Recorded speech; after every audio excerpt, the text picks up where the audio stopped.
कभी कभी ज़िंदगी इतनी बेरहमी से थप्पड़ मारती है कि इंसान को खुद के ज़िंदा होने पर अफसोस होने लगता है।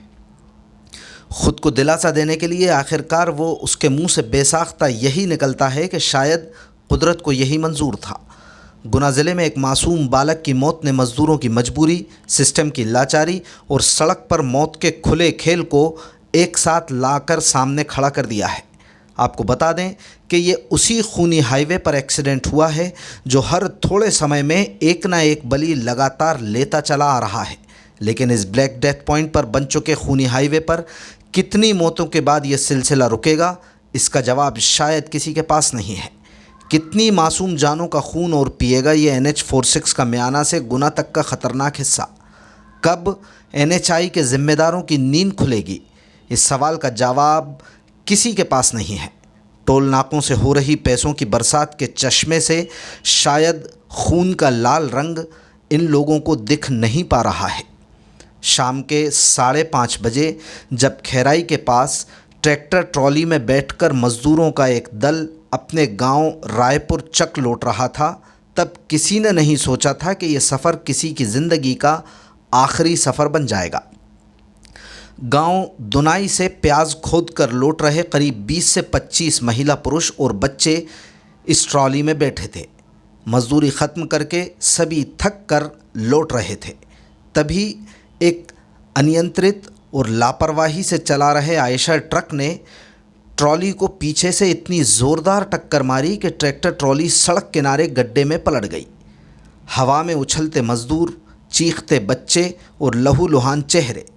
कुछ ही सेकंड में जिंदा इंसानों का कारवां खामोश कराहों में बदल गया। 12 वर्षीय अनिल भील, जो अपनी मजदूरी की पहली कमाई का ख्वाब लिए शायद खेत से लौट रहा था, घटना स्थल पर ही दम तोड़ गया।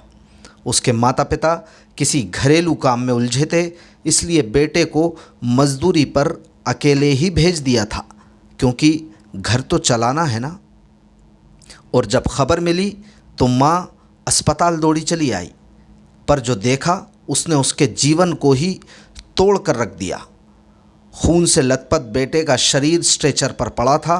माँ ने शव से लिपट कर खुद को पटक पटक कर कहा, काश हम घर पर न रुकते, अपने बेटे के साथ होते तो शायद उसे बचा लेते। वो विलाप, वो चीख, वो पछतावा, पूरा अस्पताल स्तब्ध था। डॉक्टर, नर्सें, मरीज़, वहाँ मौजूद एक एक शख्स की आंखें नम थीं। किसी की हिम्मत नहीं थी उस माँ की आंखों में आंखें डालने की। घटना में 20 से ज़्यादा मज़दूर घायल हुए हैं। गनीमत सिर्फ इतनी रही कि ट्रॉली उल्टी नहीं, वरना शवों की संख्या ज़्यादा भी हो सकती थी। जैसे ही सूचना प्रशासन को मिली, कलेक्टर किशोर कुमार कन्याल, SP संजीव कुमार सिन्हा, तहसीलदार गौरीशंकर बैरवा, SDM शिवानी पाठक मौके पर तत्काल पहुँचे। अस्पताल में हर कोने से सिर्फ रुदन, चीख और मातम की आवाज़ें आ रही थीं। पुलिस ने ट्रक को जब्त कर लिया है। ये कहाँ गए थे ये लोग? मजदूरी गए थे। मजदूरी। और आपका बेटा भी गया था? हाँ। क्या नाम है बेटे का? आनंद। आनंद। उम्र क्या है उसकी? किस साल का हैगा? 13 साल। काय के लिए गए थे ये लोग? प्याज खोदने गए थे। कौन से गांव गए थे? दुनाई में। किसके दर गए थे? दुनाई से 10 गए। अच्छा, मजदूरी से? कितने रुपए रोज में गए थे? 200। 200 रुपये। रोज जाते हैं क्या? हाँ। अच्छा, ट्रैक्टर ट्राली कहाँ के थे? ट्रैक्टर अच्छा, वही लेने आते थे क्या? ट्रक ने टक्कर मारी है इनमें?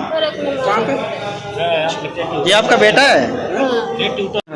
जानकारी प्राप्त हुई करीबन 6 बजे के आसपास। लड़की टूट है जो हमारा गुना से हम लोग जब शिवपुरी की तरफ जाते हैं, लगभग 7 किलोमीटर डिस्टेंस पे प्लेस है। वहाँ पर एक ट्रैक्टर ट्रॉली में लगभग 21 लोग बैठे थे और पीछे से जो आयशर ट्रक है उसके द्वारा उसको हिट किया गया था।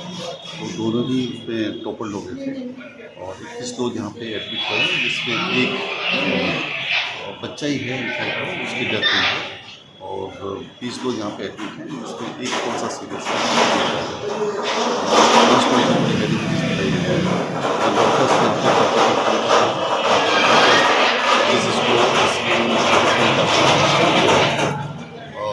कॉलेज डॉक्टर्स, बाकी सिचुएशन डॉक्टर। सर बताया जा रहा है सभी मजदूर थे और कुछ काम हाँ, ये जान के काफ़ी अभी जो बच्चे दिख रहे हैं काफ़ी यंग एज के दिख रहे हैं।